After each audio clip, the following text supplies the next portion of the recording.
अनेक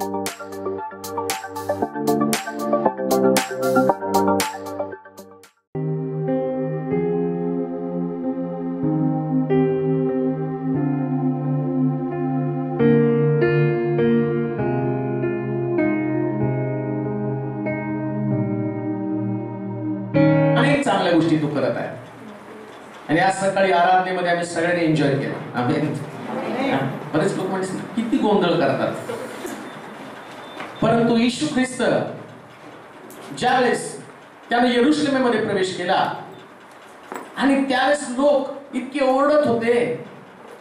शास्त्रात असं लिहिलं, शास्त्री आणि परुषी त्यांच्याकडे पाहून म्हटले की यांना गप्प करा. मला पण वाटतं जर त्यांना गप्प करावं का काय, पण तेवढ्यात तू आठवलं की तुम्ही गप्प बसला तर धोंडे ओरडते आणि आम्हाला धोंड्यांना ओरडू द्यायचं नाही. आम्ही लोकांना पसंत पडतं म्हणून आराधना करत, आणि जर लोकांना पसंत पडणारी आराधना केली तर ती त्याला पसंत पडत नाही. म्हणून येशू म्हटलं नाही का, असे दिवस येत आहेत की म्हणून आलेच आहेत की त्यात माझे लोक माझी उपासना आत्म्याने खरीपणाने करतील. तर खरी उपासना, खरी आराधना ती बंधनं तोडलेली आराधना आहे, त्याच्यामध्ये बंधन नाही. आणि म्हणून मिखल खिडकीतनं पाहून त्या ठिकाणात म्हणते की इस्रायलाचे राजे सामान्य माणसासारखं नाचत आहे. कशासारखं? नाचणारे दोन लोक आहेत. एक एक्स्ट्रा ऑर्डिनरी लोक, म्हणजे ते हलत पण नाहीत, खांबाला अगदी मिठाचा खांब नाही का, जागा सोडणार नाही. हा सामान्य लोक आहेत. मला त्या अनिकेत आणि तो निखिल, त्या निखिलचं नाच बघून तर मला हसावं करावं नाचला तो. त्याच्या धुंदीमध्ये तो होता आणि त्याला असं वाटलं की मला कोण बघते त्याचं काही घेणं देणं नाही, देवानं जर माझ्याकडे पाहिलं तर प्रसन्न प्रभू मला पाहिलं तर त्याच्या तोंडातनं एकच शब्द निघला पाहिजे, हा मला पसंत पडणारा. मंदिराचं बांधकाम त्या लोकांच्या द्वारे केलं जातं जे धोंडे गुन्ह्यामध्ये आहेत, आकारामध्ये आहेत, आणि परमेश्वर त्याच्या वचनानं आम्हाला आकार देत आहे. एक गोष्ट लक्षात ठेवा, जो स्वतःला राखून ठेवतो परमेश्वर त्याला कधी वापरत नाही. म्हणून म्हटलं की मला धोंड्यापासून अब्रामाची संतती निर्माण करायची. देवाला धोंड्यासारखे लोक पाहिजे. त्याला कोणी कितीही काय, बरेच वेळा होतं की काय दगडासारखं डोकं आहे तुझं, काही बोललं तर तुझ्या डोक्यात फरक पडत नाही. दगडवाना, कोणाला काही, कोणी तुम्हाला किती काही नावं ठेवले, आता सुटल्यावर कदाचित एकमेकाला असतील, तुझं नाच कसं होतं, माझं, आम्ही दगडासारखं, याच्यापेक्षा नाचणार भारी पण मग नाचणारच. आणि देवाची स्तुती करणार लोक. येशू ख्रिस्त शिष्याला शिकवण देत असताना त्याचे शिष्य तयार होण्यासाठी वेगवेगळ्या पद्धतीनं त्यांना मार्गदर्शन केलं, वेगवेगळी पद्धत. आणि मग कधी तो रानामध्ये घेऊन जात होता, गवताच्या फुलाकडे पाहायला सांगत होता. नंतर आम्ही पाहतो कधी त्या मेंढरांकडे पाहून तो त्यांना शिक्षण देत होता. माझी मेंढर, माझी वाणी एकटी ती परक्याच्या मागे जात नाही, जेणेकरून त्याचे शिष्य, त्याचे लोक जे आहेत ते परिपूर्ण व्हावं, ही देवाची इच्छा होती. आणि येशूने अशाच प्रकारच्या गोष्टी त्या ठिकाणामध्ये पवित्र शास्त्रामध्ये शिष्यांना शिकवल्या. त्या संबंधाने एक वचन आपण वाचूया. मत्तयाचं शुभवर्तमान त्याचा 6वा अध्याय आणि त्याची 25 आणि 26 वचन. मत्तयाचं शुभवर्तमान त्याचा 6वा अध्याय त्याची 25 आणि 26 वचन. याच तो मी तुम्हाला सांगतो की आपल्या जीवाविषयी म्हणजे आपण काय खावे व काय प्यावे, आणि आपल्या शरीराविषयी म्हणजे आपण काय पांघरावे, याची चिंता करीत बसू नका. अन्नापेक्षा जीव आणि वस्त्रापेक्षा शरीर अधिक आहे की नाही. याची अन्नापेक्षा जीव व वस्त्रापेक्षा शरीर अधिक आहे की नाही. अन्नापेक्षा जीव, वस्त्रापेक्षा शरीर अधिक आहे का नाही. आकाशातील पाखराकडे निरखून पहा. आकाशातील पाखराकडे निरखून पहा. ती पेरणी करीत नाहीत, कापणी करीत नाहीत, की कोठारात साठवीत नाहीत, तरी तुमचा स्वर्गीय पिता त्यांना खाव्यास देतो. तुम्ही त्यापेक्षा श्रेष्ठ आहात की नाही. आज येशू शिकवत आहे आकाशातल्या पाखरांकडे पहा. म्हणतोय जर तुम्हाला आध्यात्मिक जीवन चांगलं बनवायचं असेल तर पाखरांकडे पाहायला शिका. आज आम्ही पाहतो की जगामध्ये लोक पाखरांना शिक्षण देतात, नाही का? तो जर भविष्याला पाहिलं तर तो पोपटाला शिक्षण देतो आणि मग तो पोपट पिंजऱ्यातून बाहेर येतो आणि बरोबर एक कागद काढतो आणि त्या कागदावरती त्या माणसाचं भविष्य आणि लोक त्याच्यावरती विश्वास ठेवतात आणि मग त्यांना असं वाटतं पोपटानं माझं भविष्य सांगितलं. पुष्कळ ठिकाणामध्ये आम्ही पाहतो की वेगवेगळ्या पक्षांना शिक्षण दिलं जातं, पण येशू ख्रिस्त पक्षांपासून शिक्षण घ्या म्हणून सांगतात. पाखरांपासून शिक्षण घ्या. आकाशातल्या पाखरांकडे पहा. नुसतं पहा म्हटलं नाही, त्यांच्याकडे निरखून पहा, त्यांच्याकडे नीट अवलोकन करा. या पाखरांमध्ये पवित्र शास्त्रामध्ये जवळजवळ 6 प्रमुख प्रकारच्या क्वालिटीज आहेत, त्या मला शिकणं गरजेचे आहे. 6 क्वालिटीज. या चिमण्यांपेक्षा तुमचं मोल अधिक आहे. या पाखरांकडे तुम्हाला पाहिल्यावर तो म्हणतो तुम्ही कशाला चिंता करत आहात? आकाशातल्या पाखरांकडे पहा. आणि मी तसं म्हटलं की ते पेरीत नाही आणि ते कातीत नाही, तरी सुद्धा देव त्यांची गरज भागवत आहे. या पाखरांचं पहिलं वैशिष्ट्य किंवा त्यांच्यापासून मला शिकण्यासाठी पहिला गुण कोणता चांगला असेल? येशूने शिष्यांना प्रार्थना शिकवली. कोणती हो? हे आमच्या तुझं नाम, तुझं राज्य जसं स्वर्गात तुझ्या इच्छेप्रमाणे आमची. येशूने शिष्यांना शिकवलं आमची रोजची भाकर आज आम्हाला असते. परंतु तरी सुद्धा येशूचे शिष्य भाकरीच्या चिंतेमध्ये अडकलेले आहेत. येशूच्या शिष्यांकडे येशूने पाहिलं, त्याला म्हटलं की या लोकांना खाण्यासाठी भाकरी द्या. बायबल सांगतं शिष्यांनी आपले खिसे तपासले आणि ते म्हटले आमच्याकडे असणाऱ्या पैशानी एवढे लोक तृप्त होणार नाही. आज आमची समस्या हीच आहे. कधी कधी आमच्याकडे उपलब्ध असणाऱ्या गोष्टी यातनं मला असं वाटतं आमच्या गरजा भागतील का नाही. पण तो म्हणतो आकाशातल्या पाखरांपासून शिक्षण घ्या. प्रभूची प्रार्थना खऱ्या रीतीनं आपल्या जीवनामध्ये ते आत्मसात करत आहे. ते कधी सुद्धा भाकरीची चिंता करत नाही, कारण त्यांचा विश्वास आहे ज्यानं चोच दिली तो चारा सुद्धा देणार आहे. जर देवानं मला चोच दिली मला चारा पण देणार आहे. म्हणून तो म्हटला पाखरांकडे पहा. कधी त्या पाखराला टेन्शन आलेलं बघितलं नाही. चिमणी कधी टेन्शन मध्ये बसलेली पाहिली का हो? का चिमणी दारू पिऊन झिगायला लागलेली बघितलेली? माणसाला टेन्शन आलं, त्याला विचारलं का हो 2 घोट घेतले, काय करू? टेन्शन आलं, घेतलं हो. माणसाला टेन्शन पासून सुटण्यासाठी का आणि जगाचा मार्ग पाहतो ते दारू पितात, व्यसन करतात. पण बायबल सांगतं आकाशातली पाखरं मात्र देवावरती विसंबून राहतात. शिक्षण घ्या, देवावरती विसंबून राहायला शिका. चिमण्यांच्या पेक्षा जास्त मोल तुमचं आहे. जर चिमण्यांच्या गरजा देव भागवतो मग तुमच्या गरजा भागवणार नाही का? चिमण्यांना राहण्यासाठी घर तर नाही, परंतु तरी सुद्धा चिमण्या चिंताक्रांत नाही. प्रेज लॉर्ड म्हणाल का? घर नाही, चिंताक्रांत होऊ नका.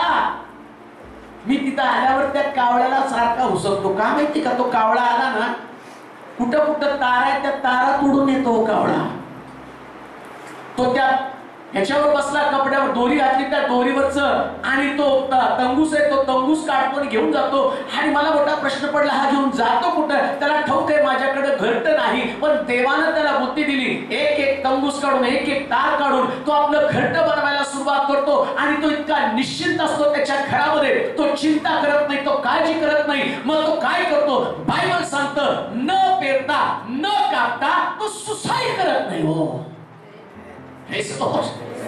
आमच्या समोर एकच पर्याय जीवनामध्ये, हा तो म्हणजे सुसाईड. कधी पाहिलं का कुठल्या कावळ्याने फाशी घेतली, कुठल्या चिमणीने पेटवून घेतलं स्वतःला? आमच्या चिमण्या मात्र 12 महिने पेपर मध्ये स्फोट झाला, तो उडाला आणि रॉकेल मधलं पेटवून घेतलं, निराश झाले. काही चिमण्या नदीमध्ये जाऊन पडतात, पण त्या चिमण्या स्वर्गातल्या देवावरती अवलंबून राहतात. चिमण्यांपेक्षा तुमचं मोल, चिमण्यांपेक्षा तुमचं मोल अधिक आहे. मग चिमण्या चिंता करत नाही, तुम्ही का चिंताक्रांत आहात? जसं त्यांच्याकडे पाहिल्यावर ते शांत बसत आहे. सकाळी उठल्यावर त्यांना ठाऊक आहे दुसरं काही करत नाही. ते उठतात आणि देवाची स्तुती करायला सुरुवात करतात. त्यांना माहिती आहे की देवाची स्तुती केल्यावर सगळं काही मिळून जातं. हालेलुया. चिंता केल्यावर आयुष्य निघून जातं. पण स्तुती केल्यानं आयुष्य वाढतं प्रिया. चिमण्यापासून शिका. कितीही चिंता किती काळजी तुमच्या समोर असलं, ह्या वचनाला तुम्ही डोळ्यासमोर आणा. ज्या देवानं मला घडवलं, चिमण्यांपेक्षा माझं मोल अधिक आहे. चिमण्यांची गरज भागवणारा देव माझी गरज भागवल्याशिवाय राहणार नाही. चिमण्यांपेक्षा माझं मोल अधिक असताना परमेश्वर माझ्यासाठी महत् कृत्य करेल. परमेश्वर माझ्यासाठी अद्भुत गोष्ट करेल. आणि परमेश्वर या गोष्टी आमच्यासाठी करत असताना शास्त्र सांगतं चिमण्यांपेक्षा तुमचं मोल अधिक आहे. सोडून द्या चिंता. थोडंसं त्यांच्यासारखं जगायला सुरुवात करा. थोडंसं त्यांच्यासारखं देवावरती अवलंबून राहायला शिका. थोडंसं त्यांच्यासारखं आणि चांगल्या प्रकारचं जीवन जगायला सुरुवात करा. कोणत्याही परिस्थितीमध्ये आपल्या स्वतःला कुठल्याही प्रकारच्या चिंतेमध्ये टाकून देऊ नका. सतत चिमण्यांकडे पाहून काहीतरी शिका. कबुतराला, बरेच लोक कबुतराला निरोप पाठवण्यासाठी वापरतात नाही का, जुन्या काळामध्ये ज्या ज्या ज्या पण ते त्याच्यासाठी नाही हो. जाताना ते सांगतं वेड्या काहीतरी माझ्यापासून शिक. एक वचन वाचा पहा, फार सुंदर आहे. मला एवढं सांगणं होणार नाही पण तरी पाहू काय काय सांगता येईल. उपदेशकाचं पुस्तक 10 अध्याय 20 वचन, दुसरी त्याच्यातली क्वालिटी आहे. आम्ही कशासाठी पाठवतो? उपदेशक 10 अध्याय 20 वचन. तू आपल्या मनातही राजाला शाप देऊ नकोस. आपल्या निजावयाच्या खोलीत सुद्धा श्रीमंताशिवाय शाप देऊ नकोस. कारण अंतराळातलं पाखरू तुझे शब्द घेऊन उडून जाईल. आणि चिमण्यांकडे पहा. या चिमण्यांचं वैशिष्ट्य काय? ते उच्चारलेले शब्द घेऊन उडून जातात. हो, काय शिकायचंय चिमण्यांकडे? पाखरांकडनं काय शिकायचंय? बायबल सांगतं चिमण्या शब्द घेऊन उडून जातात. आणि ते शब्द पुढे काय वाचतात त्या ठिकाणामध्ये काय म्हटलं? ते शब्द घेऊन उडून जातील आणि काय करतील? पक्षी कुणाची? तुम्हाला माहिती का? तुमच्या दारात कावळा काय येऊन बसतो? तुमचे शब्द देवाकडे घेऊन जाण्यासाठी. आम्ही म्हणतो पूर्वज आले. पूर्वज नाही, बातमीदार येते. Hallelujah, hallelujah.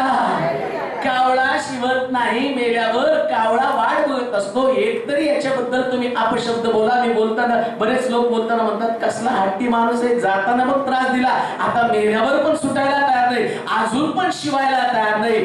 बायबल सांगतं पक्षी शब्द ऐकतात, घेऊन जातात, धाब्यावरून तुमचे शब्द प्रगट करतात. मी तुम्हाला एक गोष्ट शिकवू इच्छितो.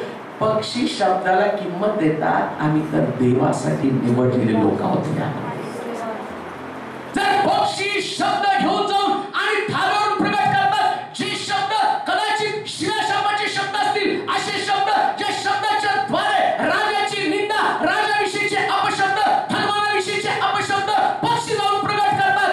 आमचा देव हा सगळ्यात मोठा धर्मान देव आहे. आणि याच्याविषयीचे शब्द काय पक्षी घेऊन जातात? देवाचे शब्द, पवित्र शास्त्रातली वचनं. ईश म्हटला मार्ग सत्य जीवन मीच आहे. तुम्ही माझ्यामध्ये, माझी वचनं तुमच्यामध्ये राहतील. तुम्ही विपुल फळाल. देवाचा शब्द म्हणजे पवित्र वचन आहे. जर पक्षी शब्दाची घोषणा करतात, तुम्ही आणि मी देवाचं वचन ऐकल्यावर किती लोकांसाठी ती घोषणा करतो, किती लोकांना जाऊन देवाचं वचन सांगतो.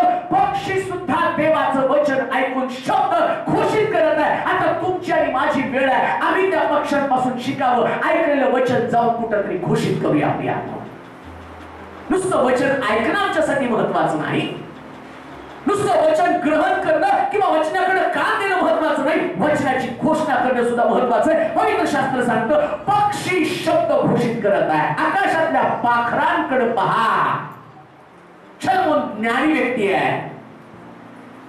ज्या व्यक्तीनं देवापासून ज्ञान घेतलं, त्या ज्ञानी व्यक्तीने हे शब्द त्या ठिकाणात नमूद केलं. आकाशातील पाखरं शब्दाचं महत्व जाणत आहेत. प्रिया, शब्दाचं महत्व ते जाणतात. देवाचं वचन तुमच्याकडे असताना या शब्दाचं महत्व तुम्ही जाणलं का?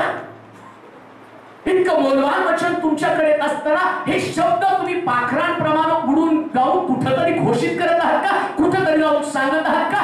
कोणीतरी व्यक्ती तुमच्या शब्दाने वाचणार आहे. कोणीतरी व्यक्ती त्या शब्दाने तुमच्या आणि तुमच्या मुखातल्या शब्दाने त्याचं जीवन बदललं जाणार आहे. असा एक व्यक्ती आणि ते शब्द म्हणा तुम्ही ती व्यक्ती त्या पाखरासारखं वचन घेऊन पुढे जाऊया, उडा पाखरांसारखं. कधी रामवाडी, कधी लिंबईवाडी, कधी कुमठा नाका. आमेन. एका ठिकाणी नाही, असं नाही आमच्याकडे भांडण असते एरियामध्ये नाही का. त्या आमचं आपलं जे कुत्र आहे चर्च, त्याला मी फिरायला घेऊन जातो. बरेच दिवस मला कळत नव्हतं. तो ठराविक ठिकाणी आल्यावर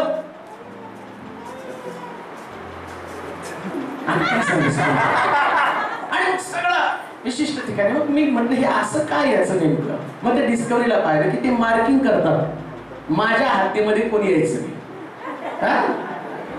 तो हद्द ठरवतो.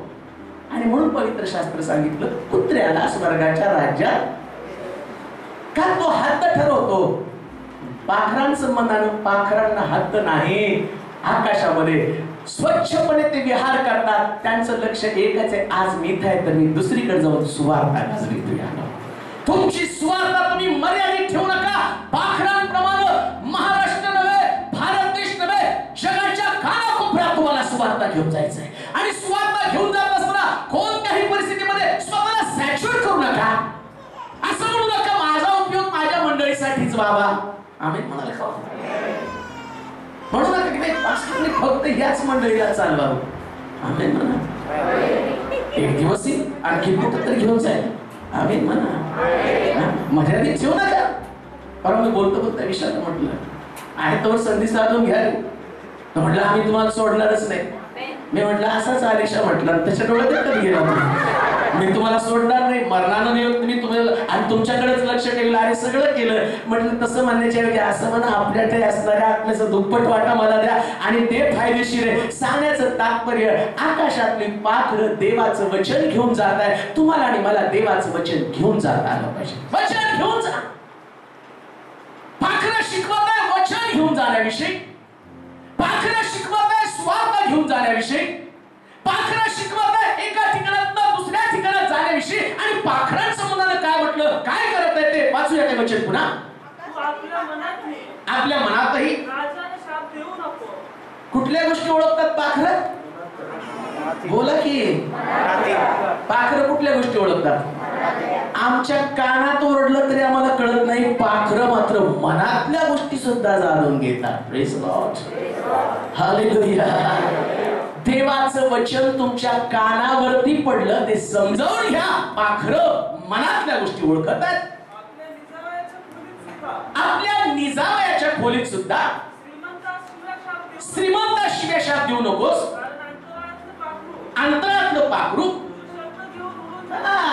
चुकून सुद्धा आपल्या निजावयाच्या खोलीत सुद्धा मनातल्या मनात स्पष्ट नाही, मनातल्या मनात जरी बोललो ना तरी सुद्धा पाखरू येतं बरोबर. मला माहित नाही तिथं फुलपाखरू असेल, हालेलुया, ते पण असेल आणि तुम्ही बोललेला शब्द ते घेऊन जाईल आणि काय करेल? अंतरातलं पाखरू तुझे शब्द घेऊन उडून जाईल. पक्षी तुझी गोष्ट प्रगट करील.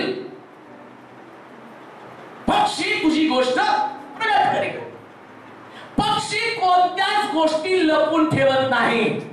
आकाशातल्या पाखरांकडे पहा आणि ते कोणत्या गोष्टी मनामध्ये लपून ठेवत नाही. ते प्रत्येक गोष्ट प्रगट करत आहे. मग तुम्हाला देवाचं वचन सांगितलं, तुम्ही लागणारं वचन प्रगट करता आणि तुम्हाला जे पसंत पडतं तेवढंच प्रगट करता का?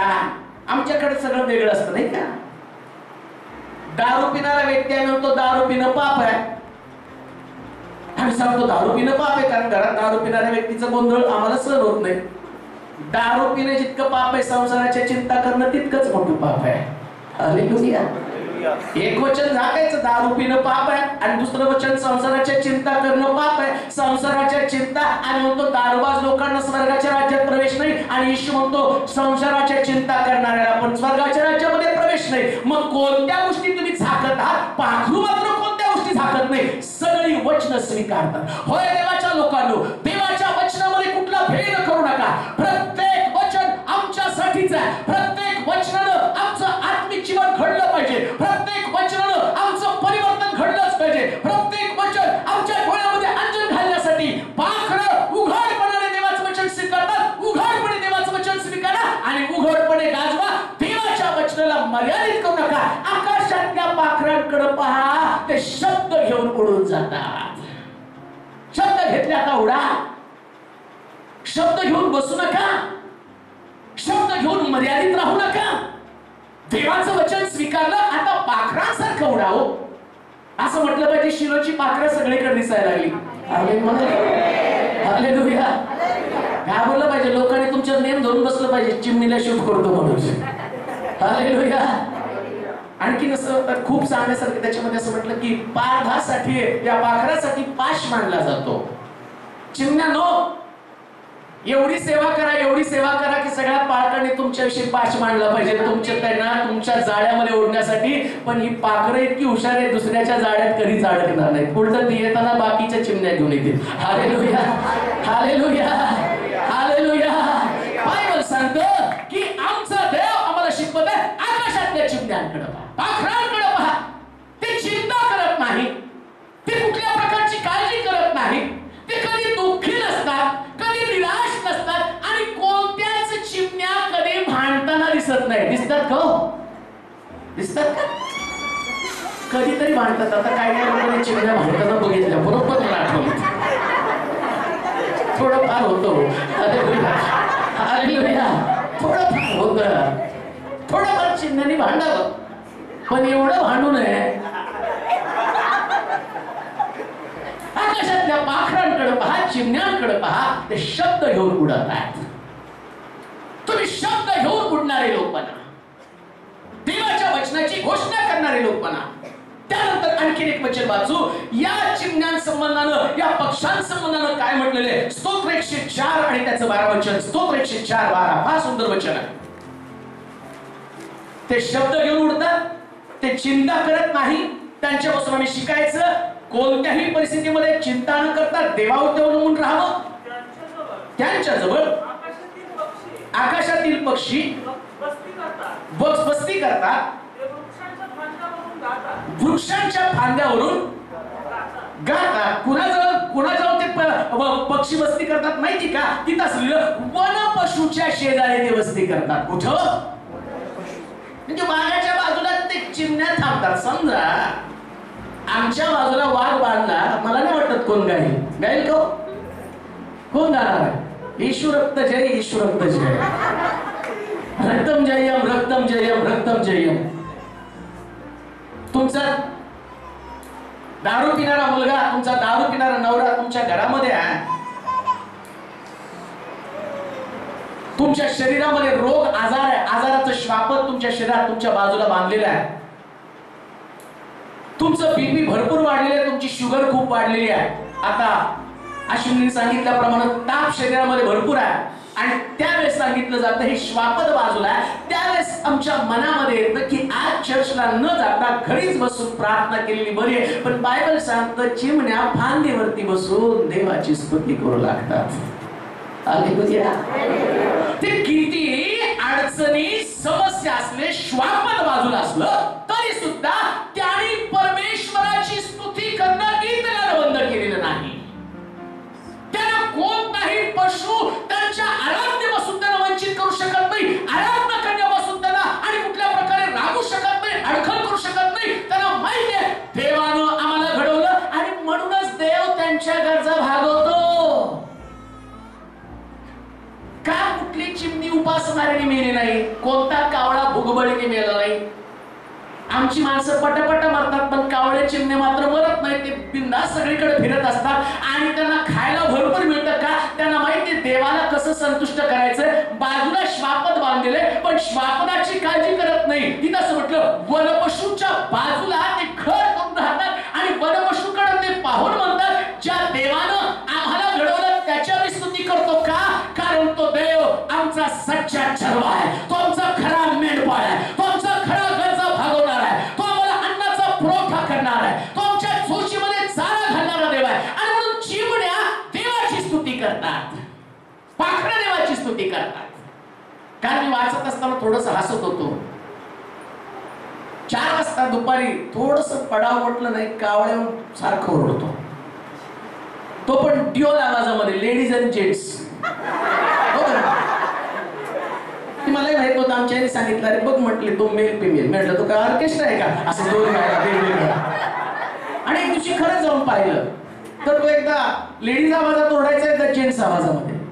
आणि मी जायचो त्याला रागवायचो, पण तो परत फिरून येऊन तिथंच बसायचा आणि परत ओरडायला चालू करायचं. त्यास मला ते आठवलं, एवढा बेसूर गातो, रागवतो तरी गाणं बंद करत नाही. यांच्यापासून शिकायचं, आवाज कसा का असेना पण प्रभूची स्तुती मात्र करायची. माझ्या आवाजाला मर्यादा नाही, माझ्या व्यक्तिगत जीवनाला मर्यादा नाही. मी माझ्या देवाची स्तुती करत असताना मी माझ्या आवाजाला करत नाही, मी आत्म्यानं करतो. प्रियानो, मला दिलेल्या कौशल्याने मी देवाची स्तुती करत नाही, मला दिलेल्या सामर्थ्याने मी देवाची स्तुती करतो. कौशल्य असो अथवा नसो, माझ्याकडे ज्ञान असो अथवा नसो, मला स्वराचं ज्ञान असो अथवा नसो, त्या कावळ्याकडे पहा, ते कोणत्याही परिस्थितीमध्ये गाणं थांबवत नाही. हालेलुया. त्या कावळ्याचं वैशिष्ट्य, त्याला दगड मारा, उडत जातो पण जाताना गप्प जात नाही, काव काव काव काव करत जातो. हालेलुया. जाताना सुद्धा तो म्हणतो, तुझ्या नाकावर ठेचून मी गातच जाईल, कारण मला माझ्या देवाला संतुष्ट करायचं आहे, मला माझ्या देवाला प्रसन्न करायचं आहे. आकाशातल्या पाखराकडे पहा, ते फिरत नाही, खातीत नाही, पण परमेश्वराची स्तुती करतात. देवाच्या लोकांनो, ज्यांच्याकडे स्वर नाही ते गातात. देवानं तुम्हाला किती सुंदर स्वर दिलेला आहे, किती विशेष प्रकारे तुम्ही गायलं पाहिजे. देवानं तुमच्या पोटात कौशल्य दिलं, किती विशेष प्रकारे देवाची स्तुती केली पाहिजे. आकाशातल्या पाखरांपासून शिका. रड गाणं गात नाही. कसे ओरडतात कावळे? बोला, लाजता कशाला? बोला की जोरात, अजून जोरात. कसं आम्ही कसं ओरडतो? देखायला देखायला देखायला.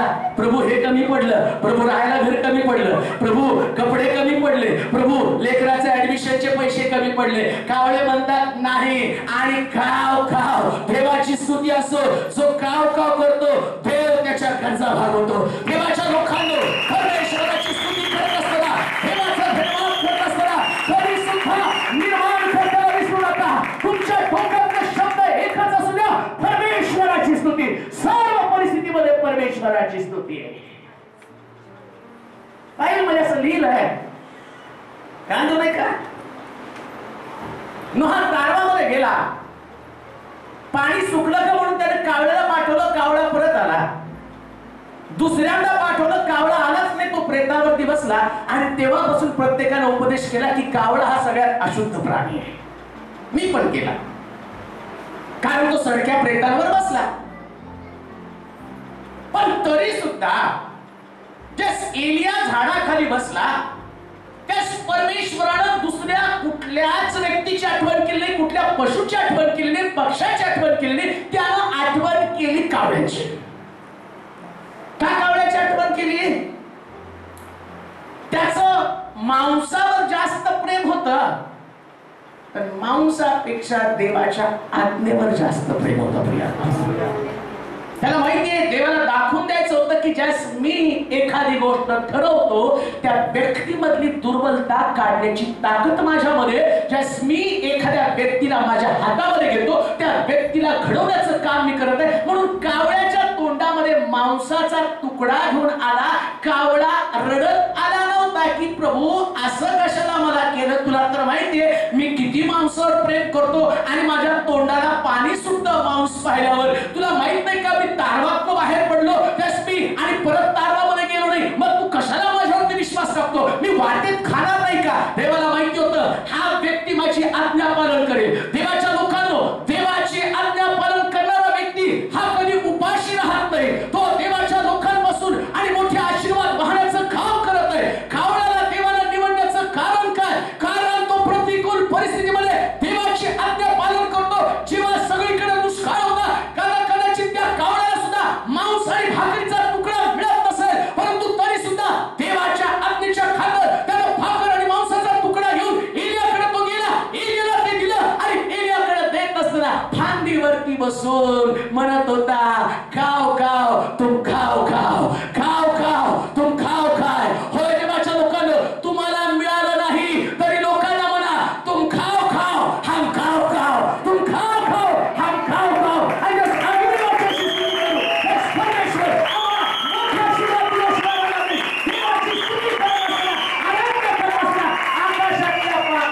पाखरांकडे पहा, पाखरांकडे. कोणता कावळा असा असेल जो दुसऱ्याच्या हातातलं बघितल्यावर त्याला बरं वाटतं नाही का? वॉचमॅनला बोलवलं, मी तिथं जेवायला बोलवलं, मी तिथं थांबतो. मला माहितीये कावळा आला तर दुसरं द्यावं लागेल असं जेवण. तरी सुद्धा कावळे देवाची आज्ञा पालन करतात. आकाशातल्या पाखरांकडे पहा, आकाशातल्या पाखरांपासून काहीतरी शिका. देवाची स्तुती करत असताना बाजूला काय आहे याचा विचार करू नका. आमेन. कसं केलं? श्वापद बाजूला बांधलेला आहे, जंगली श्वापद. असू द्या तुमच्या बाजूला आजार, तरी देवाची स्तुती करा. हालेलुया. भीती आहे. कदाचित चर्चला येताना आदल्या दिवशी वाढलेलं असतं. श्वापद आहे तरी आम्ही परमेश्वराच्या मंदिरात येतो, देवाची स्तुती करतो. कारण आम्ही शिकलो कावळ्यापासून, आमचा आजार मरणासाठी नाही, देवाच्या गौरवासाठी आहे. आणि जे आजारपणात घरी राहतात त्यांचा आजार बरं होण्यासाठी नाही, मरणासाठी आहे. आमेन म्हणा, आमेन म्हणा जोरात, म्हणजे घरी तर राहणार नाही. हालेलुया. जो आजारपणामध्ये प्रभूच्या घराकडे येतो आणि तो परमेश्वरापासून आशीर्वाद मिळवतो, श्वापद बाजूला बांधले. वाचा त्या वचन पुन्हा.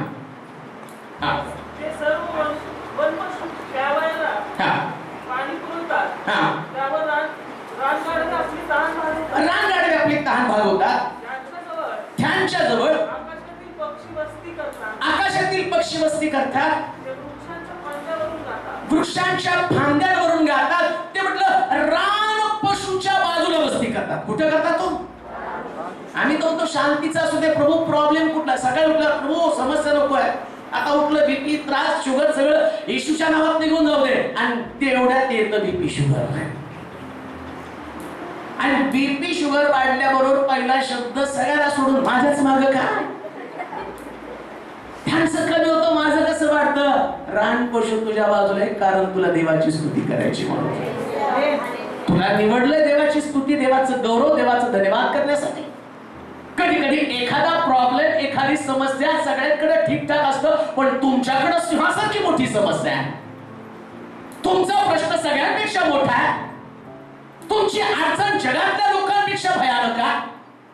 आणि तो खाली बसलेला सिंह आणि डरकाळ्या फोडत आहे, डरकाळ्या फोडत आहे, पण जेवढ्या जोरात ओरडेल तेवढ्या जोरात तुम्ही देवाची स्तुती करा. एवढं ओरडू द्या त्याला, किती जोरात ओरडायचं. तुमचा प्रश्न किती जोरात ओरड करत नाही, करू द्या त्याला. प्रश्न देवाच्या लोकांचं खरं होण्यासाठी प्रश्न आहे, देवाच्या लोकांचा नाश व्हावा यासाठी प्रश्न नाही. आजारपण देवाच्या लोकांच्या गौरवासाठी, देवाच्या लोकांचा गौरव आणि कोणी काढून देऊ शकणार नाही. पण त्याच्यासाठी काय केलं पाहिजे? फांदीवरती वस्ती करून राहा, फांद्यांवरती राहा. येशू ख्रिस्त म्हणतो, मी खरा द्राक्षावळ आहे, माझा बाप माळी आहे, आणि जो फांदा माझ्यामध्ये राहतो आणि मी त्याच्यामध्ये राहतो, तो आपल्याच्यानं मी फुल देतो. जर आमची वस्ती फांदीमध्ये ख्रिस्तामध्ये असेल तर लक्षात ठेवा, किती मोठा सिंह असेल तरी आम्हाला घाबरण्याचं कारण नाही. का? कारण आम्हाला ठाऊक आहे जगात आहे त्याच्यापेक्षा आमच्यात आहे तो मोठा आहे. आमच्यात आहे तो मोठा आहे. मग एवढ्या मोठ्या देवाचे तुम्ही लेकर असताना घाबरण्याचं कारण काय? हो, माझ्यामध्ये तो आहे का? फांदीवरती वस्ती करून राहत आहात. मी ते वाचत असताना कावळ्याचा विचार मी केला. आवाज सगळ्यात घाणेरडा पण सगळ्यात बेस्ट वर्षीपर तोच आहे. चिमण्यांना दगड मारलं की चिवचिव करायचं बंद करतात आणि गपचूप जातात. तुम्ही किती अभ्यास करता माहित नाही, पण मी बघतो सगळं आणि सगळ्या गोष्टी साठवतो, त्याच्यावर उपदेश तयार करतो. कावळ्याला तुम्ही दगड मारा, काही पण करा, आणि कानात बोट घातले तर तो दोरीवर उचलतो. तिथं कुठंतरी आम्ही त्या हे काय म्हणतात सळी सोडलेली आहे, आणि त्या सळीवर जाऊन तो देवाची उपासना करतो. मी ते शिकलो. ज्याला उपासना करायची तो चांगल्या जागेची अपेक्षा करत नाही. किती खडतर ठिकाण असेल तरी तो उपासना करतो. चांगल्या स्थितीमध्ये उपासना करणारे लोक कदाचित शांतीमध्ये जीवन जगणारे लोक आहेत, पण खडतर परिस्थितीमध्ये उपासना करणारे लोक परमेश्वर तुम्हाला शिकवत आहे, खरोखर तुम्ही त्या पाखरांपासून काहीतरी शिकलेला आहात. आकाशातल्या आहेत, पण परमेश्वराची स्तुती करणं कधी बंद करत नाही. किती चांगले लोक आहेत. त्यांना सकाळी उठल्यावर नांगरणीची काळजी नाही. आम्ही नांगरणी घेतो म्हणून आम्हाला नांगरणीच करावी लागते. सकाळी उठल्यावर सगळ्यात अगोदर जाग, मला काही झालं तर ती 5:30ला जाग येते. त्यात एवढा चिवचिवाट असतो, एवढे पक्षी ओरडतात आणि ते सांगतात की देवानं रात्रभर चांगलं झोप दिली, आता सकाळी अन्न शोधायचंय, अन्न, आणि त्या अन्नाला कुठंतरी, आणि आता असं म्हणत नाही की आता पेरणी करायची, कापणी करायची, नांगरणी करायची, कोठारात चालवायचं. कोठाराची वाट पाहत नाही, पेरणीची वाट पाहत नाही, कापणीची वाट पाहत नाही. ते काय करतात, सकाळी उठल्याबरोबर देवाची स्तुती करत करत परमेश्वर चांगला दिवस आपल्या प्रभूंनी दिला, दाखवला, याबद्दल देवाचा धन्यवाद कर. आपल्या दिवसाची सुरुवात करतात. देवाच्या लोकांनो, चिंतेला दिवसाची सुरुवात करू नका, स्तुतीला दिवसाची सुरुवात करा. आणि व्यर्थ आणि तुमच्या डोक्यामध्ये खटखटी असू देऊ नका. मुखातला शब्द देवाला धन्यवाद देणारा शब्द असू द्या. कोणत्याही प्रकारे चिंताग्रस्त होऊ नका. लेकरांच्या चिंता करू नका, नवऱ्याच्या चिंता करू नका, ऑफिस मधल्या बॉसच्या चिंता करू नका, तुमच्या शेजाऱ्यांच्या चिंता करू नका, नातेवाईकांच्या चिंता करू नका, आणि असणारा तुमचा सावकार त्याची पण चिंता करू नका. आम्ही म्हणाला सावकार श्वापदाप्रमाणे बाजूला बांधलेला, त्याच्याकडे बघून म्हणायचं, देने को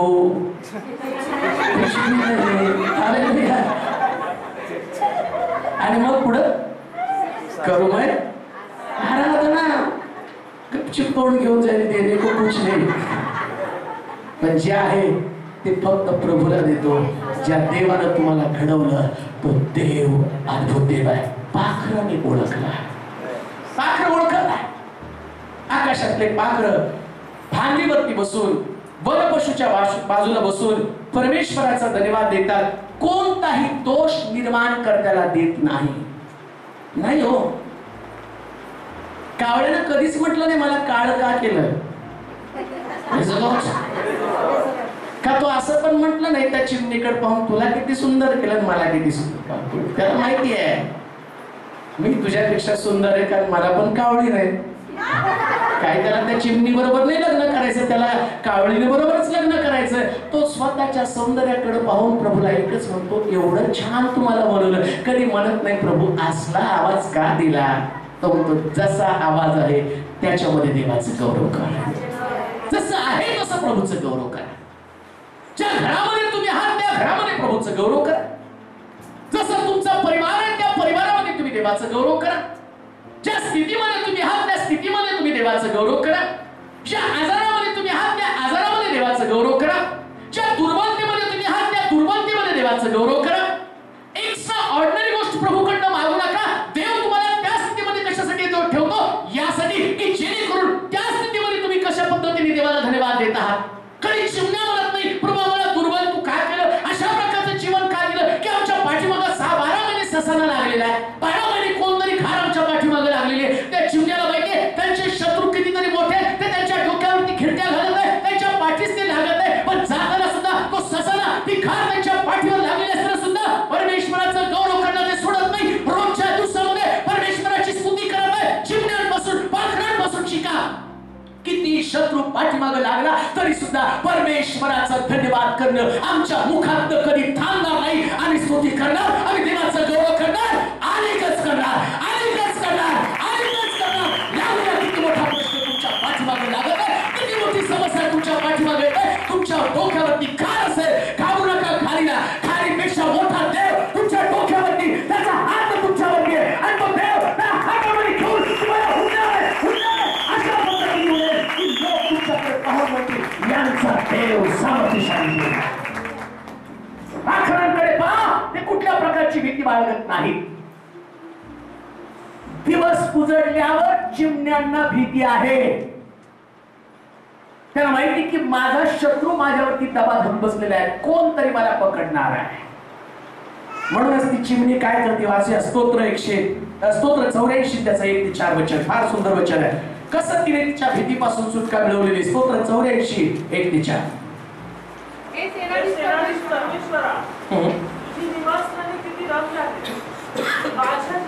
माझ्या जीवाला परमेश्वराच्या अंगणाची उत्कंठा लागली असून तो झुरत आहे. माझा जीव माझा देह जिवंत देवाला हर्षाने आरोळी मारत आहे. सेनाधीश परमेश्वरा, माझ्या राजा, माझ्या देवा, माझ्या वेद्यांजवळ चिमणीला घट्ट करावयास आणि निवडीला आपल्या पिलांसाठी कोठे बांधावयास स्थळ मिळालं आहे. तुझ्या घरात राहणाऱ्यांची केवढी धन्यता. चिमणीला माहिती माझ्या मागे शत्रू लागलेला आहे.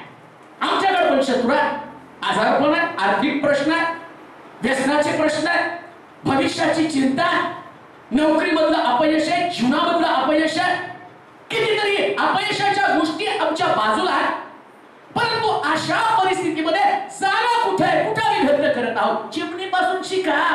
तिला माहिती सुरक्षित ठिकाण कोणतं, तर परमेश्वराच्या वेदीजवळची जागा. तिच्या शत्रूपासून जर तिला वाचवायचं तर तिला माहितीये मला देवाच्या मंदिरामध्ये तिथं परमेश्वरानं जागा दिली. माणसं राहायला तयार नाही, पण देवानं पक्षांना बोलवलं, येऊन राहा माझ्याजवळ. आज मनुष्य स्वतःला सुरक्षित जागा शोधत आहे. मी कुठं सुरक्षित राहील. परवा दिवशी मागच्या एक महिना कधी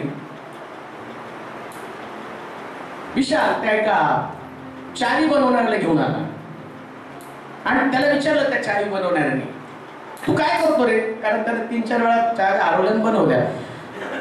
150 रुपये प्रमाणे त्याचं. तो म्हटलं मी चावी बनवता बनवता किती लाखाचा? 20 लाखाचा. 20 लाखाचा फ्लॅट घेतला म्हटलं. आणि तो बऱ्याच गोष्टी सांगा, ते नाही महत्वाचं. 20 लाखाचा फ्लॅट घेतला, त्यातली ती गोष्ट फार महत्वाची आहे. तू काय करतो रे? आणि तो म्हटलं काय नाही, मी आमचे पास्टर आहेत त्यांच्याबरोबर जातो, लोकांना देवाचं वचन सांगतो. आणि त्यांनी त्याच्याकडे पाहिलं.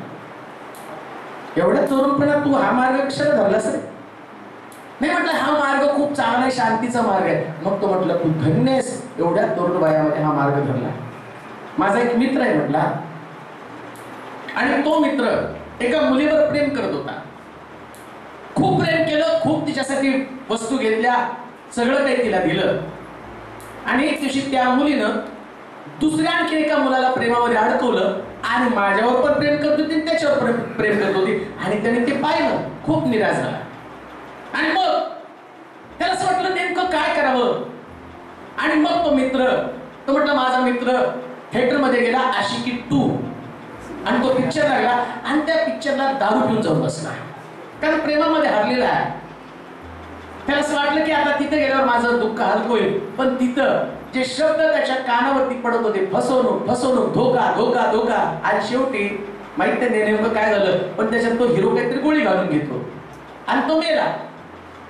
तो मेल्यावर तो पण घरी आला, दारूच्या नशेमध्ये, प्रेमामध्ये हरलेला व्यक्ती घरात आला, दार बंद केलं, पंख्याला दोरी लावली आणि फास घेऊन मेला. कारण सुरक्षा तिथं नाही, सुरक्षा मात्र परमेश्वराच्या वेदीजवळ, देवाच्या मंदिरामध्ये. तो देवाच्या मंदिरामध्ये तो कधी सुद्धा निराश होत नाही, तो कधी हताश होत नाही. किती मोठा शत्रू पाठीस लागला, अपयश, निराशा, हतबलता, असहाय्यता या गोष्टीनं तो खचून जात नाही. त्याला जीवन संपवावं लागलं आणि तो म्हटला किती चांगला मार्ग तो निवडला. या मार्गामध्ये सुरक्षा आहे. वेदीला, वेदीजवळ चिमणीसाठी घरट आहे. कुठे आहे? पाखरांकडे पहा. आकाशातली पाखरं पेरीत नाही, कातीत नाही. शत्रू पाठीमागे लागला, त्यांना कळतं सुरक्षित जागा कुठं? परमेश्वराच्या वेदीजवळ. कोराच्या पुत्राने ते शिक्षण घेतलं, त्यांच्या लक्षामध्ये आलं आणि म्हणून कोराचे पुत्र सुद्धा त्या चिमण्यांपासून, त्या कोळीपासून लक्षात गेलं की मला सुरक्षित राहायचं तर देवाच्या मंदिरात गेलं पाहिजे. तुम्ही धन्य लोक आहात, परमेश्वराच्या मंदिरात तुमची लेकरं आहे, म्हणून तुमची लेकरं सुरक्षित आहे. चिमण्यांपासून सुरक्षा तुम्हाला शिकणं गरजेचं आहे. काही झालं तरी लेकरांना ओढत ओढत चर्चला घेऊन या. आम्ही म्हणाल का घरी थांबतो म्हटलं तर ठेवायचं नाही. काय माहिती घरात अजून एक आशिकी लागलेला असं काय सांगतात नाही. सैतान या दिवसामध्ये लोकांना फक्त सुसाईड आणि सुसाईड करायला वापरत आहे. कोणताही शब्द मनुष्याच्या अंतःकरणामध्ये असा आघात करून जातो, असा घर करून जातो की ती गोष्ट त्याला करण्यासाठी भाग पाडली जाते. मग मग किती चांगली गोष्ट आहे, मी परमेश्वराच्या घरामध्ये असणार. किती सुरक्षित जागा आहे परमेश्वराच्या मंदिरामध्ये, त्याच्या पवित्र गाभाऱ्यामध्ये. आणि ते पाखरांना कळलं, आम्हाला कळत नाही का? आता मनुष्य बनत आहे, ग्लोबल वॉर्मिंग मुळे थोड्या दिवसामध्ये जग नष्ट होणार आहे. मग ते म्हटले चला आपण चंद्रावरती जाऊन घर बांधू, मंगळावरती जाऊन घर बांधू. त्याला असं वाटतं चंद्रावरती आणि मंगळावरती जागा सुरक्षित आहे. नाही, स्तोत्रामध्ये म्हटलं तू आकाशात चढला तर मी तिथं आहे. तू समुद्राच्या खोल तळाशी गेला, समुद्राच्या खोल तळाशी जरी हॉटेल बांधलं, समुद्रात भूकंप होईल, हॉटेल उद्ध्वस्त होईल, परंतु जे परमेश्वराच्या मंदिरामध्ये आहे ते सदा सुरक्षित राहतील. आणि म्हटलं पांढऱ्याच्या आशापासून खांबाखबरीपासून तो तुझा बचाव करेल. जो परात्पराच्या गुप्तस्थळी बसेल तो सर्व समर्थाच्या सावलीमध्ये असेल. देवाच्या लोकांनो, सगळ्यात सुरक्षित ठिकाण जगातलं हा जर खोल असेल, हे मंदिर, हे देवाचं मंदिर, हे देवाचं मंदिर. या मंदिरासाठी सुरक्षा जगात तुम्हाला कुठं सापडणार नाही. हे ठिकाण, या ठिकाणामध्ये कुठला रोग, व्याधी, निराशा, अपयश, बिझनेस फेल्युअर काही नसतं. इथं काय असतो? या आनंद ही आनंद आहे. हालेलुया. इथं आल्यावर सगळे आनंदी होतात नाही का? मुलं म्हणतात पास्टर अजून एक चर्च करा. घरी गेल्यावर करमत नाही का? इथं परमेश्वराचं सानिध्य आहे, इथं आनंद आहे. इथं आल्यावर इतकं सुरक्षा वाटते. कोण इथं बसलं? वाटली का शुगर तुमची? किती तर शुगर वालेच आहे अर्धे निम्मे. तो विषय पण म्हणतो घरी गेली की मला काय वेळ वाढते. म्हटलं तुझ्यासाठी 24 तास इथे चर्च चालू करतो, 24 तास मी प्रीच करतो. इथं आल्यावर काही होत नाही हो. घरी गेलं शत्रू बोलवतो, पण लक्षात ठेवा परमेश्वराचं सानिध्यच आम्हाला घरी घेऊन जायचंय. Hallelujah, hallelujah. घेऊन जायचं, मी तर सोडून जाऊ नका त्याला. परमेश्वराला आपल्या संगती आपल्या घरी घेऊन जायचं. आता घरी परमेश्वर आहे म्हणजे कुठं आहे? तिथं पण मी वेदी जवळ आहे. इथं वेदी टाकून द्यायची नाही, वेदीला आपल्या संगती यायचं. म्हणून तर परमेश्वराने इस्रायल लोकांना सांगितलं माझ्यासाठी एवढ्यात निवास करू नका. मग काय? तंबूमध्ये तुम्ही जिथं राहाल तिथं मी तुमच्या बरोबर राहणार. देवाला आमच्या बरोबर राहायला आवडतं. आमच्या घरामध्ये पण प्रभू आहे. तिथं वेदी लगेच प्रार्थना करायची. काय प्रार्थनेची वेदी तुमच्याकडे आहे का? चिमण्यासारखं प्रश्न आला की वेदीच बजा, प्रार्थना करा. एकदा का तुम्ही प्रार्थनेची वेदी मजबूत केली, कोराचे पुत्र म्हणतात तुझ्या जवळ राहणाऱ्यांची केवढी धन्यता. आशीर्वादित कोण आहे? चिमण्या. कोण आशीर्वादित आहे? आणि त्यांना माहित नाही ते आशीर्वादित आहेत. पण बायबल मध्ये म्हटलं आशीर्वादित खात्रीशीर असणारी एकच व्यक्ती आहे, ती म्हणजे चिमणे. हालेलुया. नुकती तीच नाही तर सगळी त्यांची जमात. कारण एक चिमणी असती तर बरं झालं असतं नाही का? नाव दिलं असतं चिमणी तिलोरे म्हणून. मग तिलोरेची चिमणी आशीर्वादित झाली असती ना. हालेलुया. आमच्या शिरीषला एवढा चिव चिव करायला लागलं असतं. आज त्यांनी सांगितलं चहा बनवत होतो, ते ऐकलं मी हसायला लागलो. चहासाठीच तुला आणलं, घरामध्ये करून दोन तोड्याचे 4 हात केले, तुला चहा बनावा लागतो. चिमणी, एक चिमणी नाही, परमेश्वर सगळ्या चिमणीच्या जमातीला आशीर्वादित करत आहे. जे परमेश्वराच्या घरामध्ये राहतात ती चिमणीची जमात आहे. जे प्रभूच्या घरात आहेत ते चिमण्या आहेत. म्हणजे प्रभूच्या घरात नाहीत ते कोण आहेत? कावळे नाही, कावळे पण देवाच्या घरातच आहेत. आपण काय जोड्याला लावत नाही का? विरोधार्थी शब्द खेळत नाही.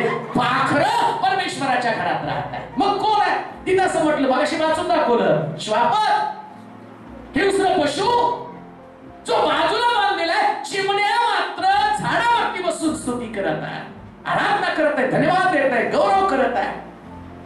आणि म्हटलं वेदीजवळ राहणारं घर करणारे ते धन्य. धन्य ते लोक जे परमेश्वराच्या घरामध्ये आहेत. चिमण्या धन्यवादित झाल्या. आता त्यांना धन्यवादित होऊ द्यायचं नाही, आम्ही धन्यवादित होणार आहोत. आम्ही धन्यवादित होणार.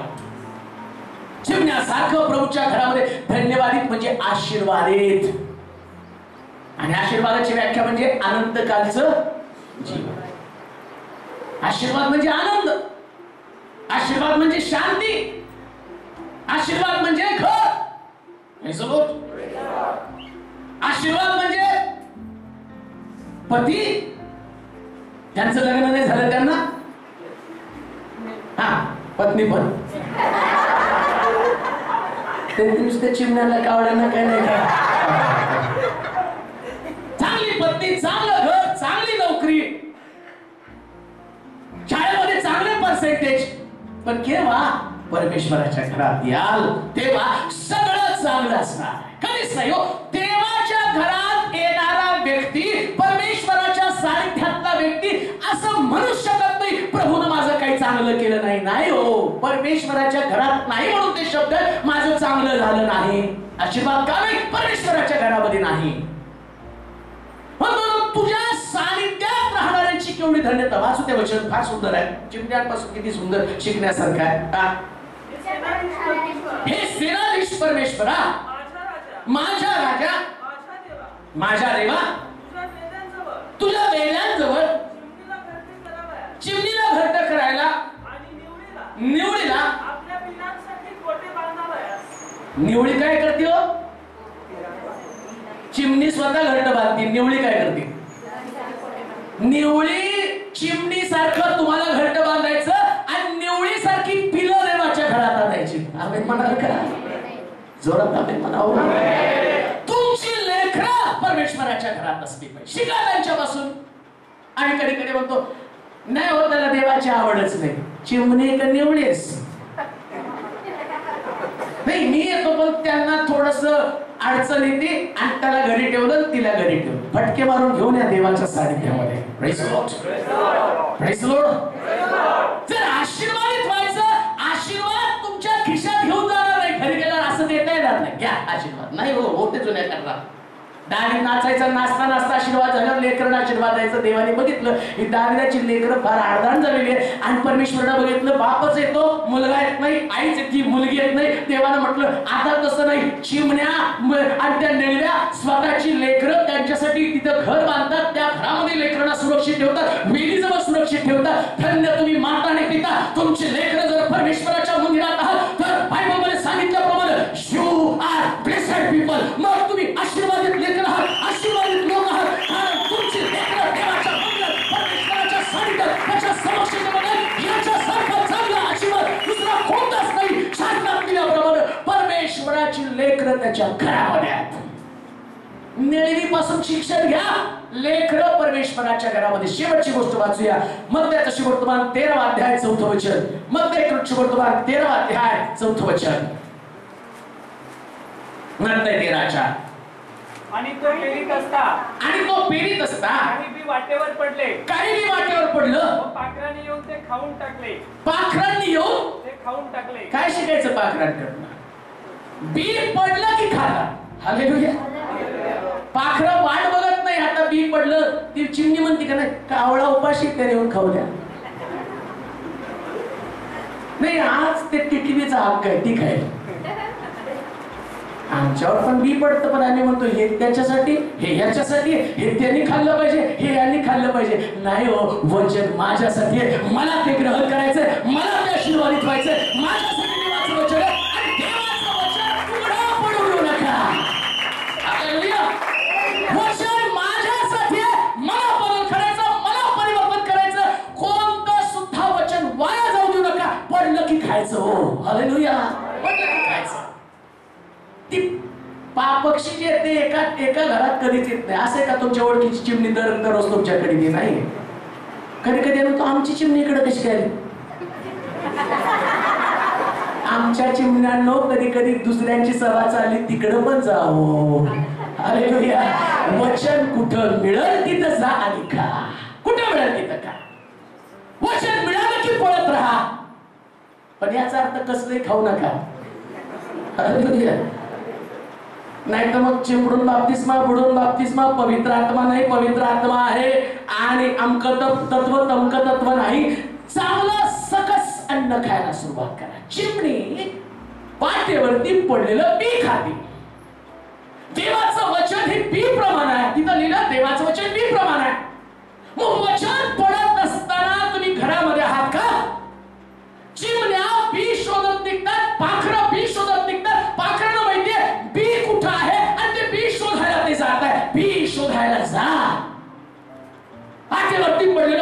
ग्रहण करा, आनंदाने ग्रहण करा. ते पायदळी तुडू देऊ नका देवाच्या लोकांना. वचन ग्रहण करण्यासाठी आतमध्ये जा. बी खाऊन टाकतात म्हटलेलं आहे. बघत बसतात का? किती चिमणे आहेत नुसतं वचन बघत बसतात. काय करतात? आतमध्ये घालतात. वचन पाहू नका, नुसतं वाचू नका हो. मग काय? आतमध्ये जाऊ द्यायचं, त्याला आतमध्ये काम करू द्यायचं. आणि एकदा का वचन आतमध्ये गेला की बदल, परिवर्तन नक्की होतं. बदल आहे, परिवर्तन आहे. आकाशातल्या पाखरांकडे पहा, ते जर रस्त्यावर पडलं तर ते बी खाऊन टाकतात. देवाचं वचन खाण्यासाठी या बायबल स्टडीला टाकलं जातं वचन. नुसतं ऐकू नका, बायबल स्टडीला येऊन ते वचन ग्रहण करता आलं पाहिजे. सभांमध्ये जा, देवाचं वचन. सोमकर आले, काल मी गेलो, खूप सुंदर सभा झाली. ते आशीर्वादी झाले, रडत सांगायला आले. छान वचन त्यांनी ऐकलं, उत्तेजित झालं. आणि आलेल्या त्यांच्या तोंडात एक शब्द, एवढ्या चांगल्या मंडळीत प्रभूंनी मला ठेवलं, मी देवाचे आभार मानतो. का तर वचन आहे. ते वचन बोलतं, ते वचन आम्हाला आमच्यातल्या उणिवा चुका दाखवतं, ते वचन आम्हाला हलवतं, आमच्या जीवनातली बंधनं तोडण्याचं काम करतंय. वचन ग्रहण करा, वचन ऐकायला महत्व द्या. आपल्या घरामध्ये बसू नका, वचनाचा शोध घेत निघा. आकाशातल्या पाखरांकडे पहा, त्यांच्यापासून शिका. ते वचन ग्रहण करायला जातात, बी शोधायला जात आहे. बी शोधणं काम आहे, पेरणं काम नाही, कापणं काम नाही. म्हणून चिमण्या म्हणतात काही नाही. जसं पेरत नाही, कापत नाही देवा, पाऊस पाठवायच्या ऐवजी, गारा पाठवायच्या ऐवजी गहू ज्वारी स्वर्गात टाक. आम्हाला कसं वाटतं नाही का? असेल किंमत देईल पलंगावर, नाही का? असलं तर देईल, तो नसेल तर मी त्याच्यावर विश्वास ठेवणार नाही. असेल नसेल हे तुमच्या पुरतं मर्यादित आहे. तो आहे, होता आणि तो युगायुग असणार आहे. तो काल होता, वाज आहे, युगायुग असणार आहे. आणि युगायुगीचा देव तुमच्यासाठी वचन टाकण्याचं काम करत आहे. रविवारी वचन टाकतो, सोमवारी टाकतो, सेल ग्रुप मध्ये तो टाकतो. मला आनंद वाटतो. टाळ्या वाजवा लेडीज साठी, नाही का? गेल्या गुरुवारी त्यांची प्रेयर नव्हती, पण सेल ग्रुपला ते प्रार्थना आले. कारण त्यांना माहितीये कोणतरी बोलेल पण आपली भूक तर भागेल ना. वचन गोळा करणाऱ्या चिमण्यांसारखं बना, बी जमा करत फिरा. वेळ मिळाला की घरी थांबू नका, फोन करा. आज सुद्धा प्रार्थना आहे. सगळ्यांचे दिले का फॉर्म? सगळ्यांना नंबर वगैरे द्या, सगळ्यांना लिहून, जन्मतारीख, नंबर, फिरवा ते कागद. ते खास तुमच्यासाठी स्पेशल आहे. सगळ्यांची जन्मतारीख, नाव, फोन नंबर, पत्ते लिहून द्या त्याच्यामध्ये. कशासाठी हो? कुठं तरी तुम्हाला ते बी मिळेल, त्याच्याविषयी आम्हाला काळजी, तुम्ही तृप्त व्हावेत. आम्हाला काळजी की तुम्ही त्या वचनानं निराशा निघून जाती. त्या वचनानं मनुष्याचं अंतःकरण कणखर बनतं. ते वचन मनुष्याला सांत्वन देतं, धैर्य देतं, त्याच्यातली निराशा काढण्याचं काम करतं. जीवन जगण्यासाठी एक प्रकारची आशा निर्माण होती. फक्त वचन करतं प्रिया. माणसामध्ये जगण्याची आशा जर कोण निर्माण करत असेल तर परमेश्वराचं वचन. त्याच्यातली निराशा घालवण्याचं काम करत असेल परमेश्वराचं वचन. हरलेल्या व्यक्तीला पुन्हा एकदा उभं करण्याचं काम करतं परमेश्वराचं वचन. आत्महत्येपासून बाहेर काढणार असेल देवाचं वचन. घराला शांती, कुटुंबाला आनंद देणारं कोण असेल देवाचं वचन. आणि त्या देवाच्या वचनाला वाटेवरती पडू देऊ नका. जा, घ्या देवाचं वचन. जिथं मिळेल तिथं देवाचं वचन घ्या. चिमण्या, पाखरं वचन शोधत आणि बी शोधत फिरता. तुम्ही देवाचं वचन शोधत फिरत आहात का? का तुम्ही एकदा खाल्ल्यावर शांत बसता? आकाशातल्या पाखरांकडे पहा, त्यांच्यापासून बोलगा. तिथे म्हटलं निरखून पहा. निरखून हा शब्द वापरले. नुसतं पाहू नका. पाहण्यात दोन प्रकार आहेत. पक्षी निरीक्षण, नाही का?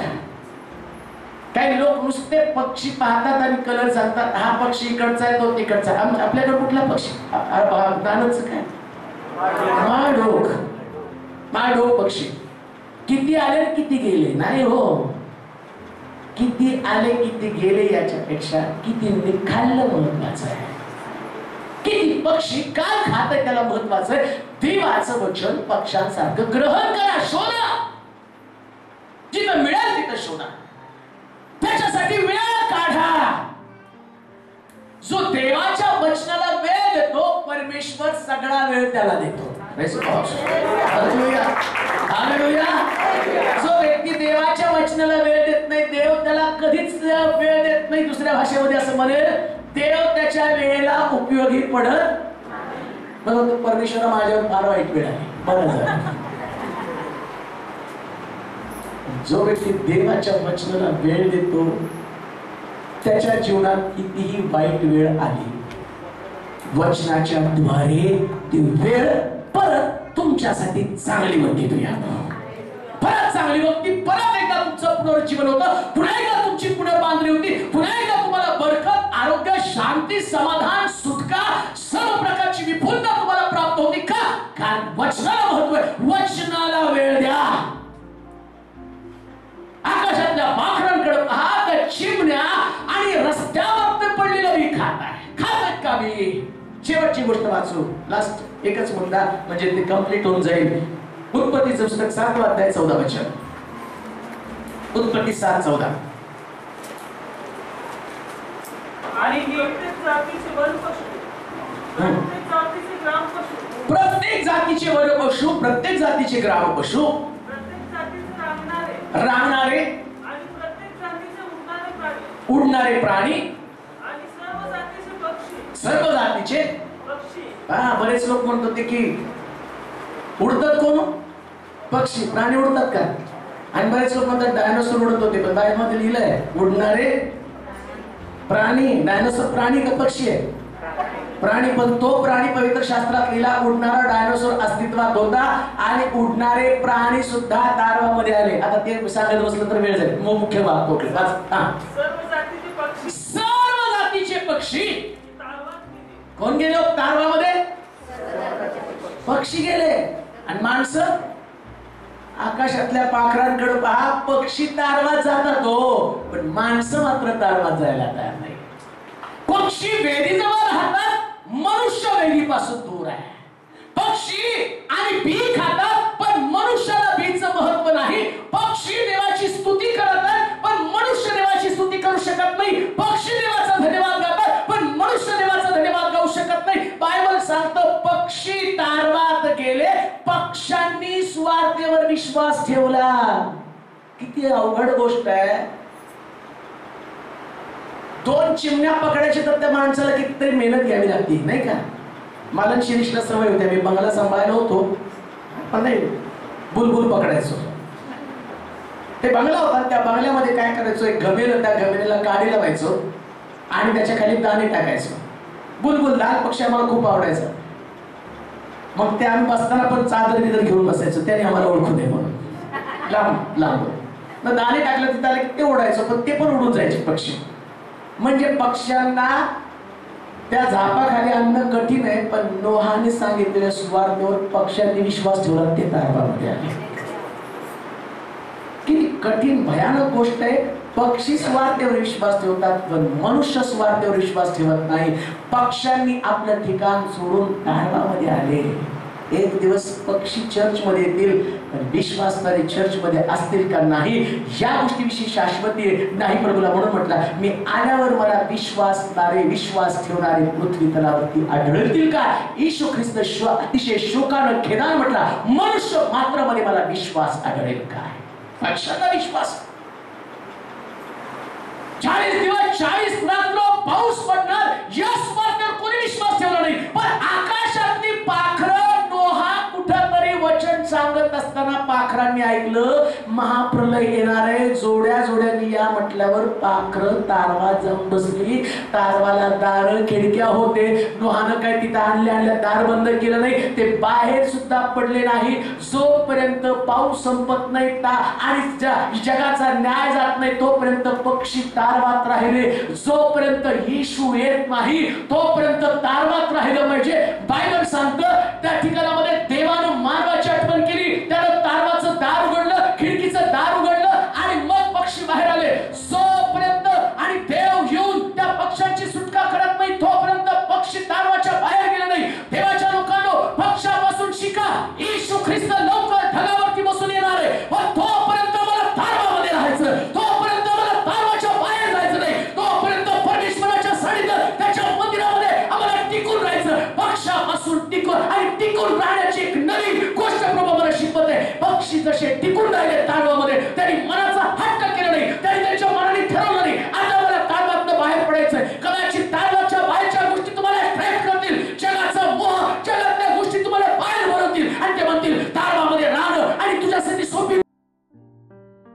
आम्ही आणि त्या गोष्टी करणार नाही. आम्ही अवघड गोष्टी करणार. अवघड गोष्ट कोणती? परमेश्वराच्या सानिध्यात राहणं, विश्वासामध्ये टिकून राहणं, खंबीर राहणं. या खंबीर गोष्टी आमच्या जीवनामध्ये आम्ही केल्या पाहिजे. म्हणून तो म्हटला पक्ष्यांकडे पहा, पाखरांकडे पहा.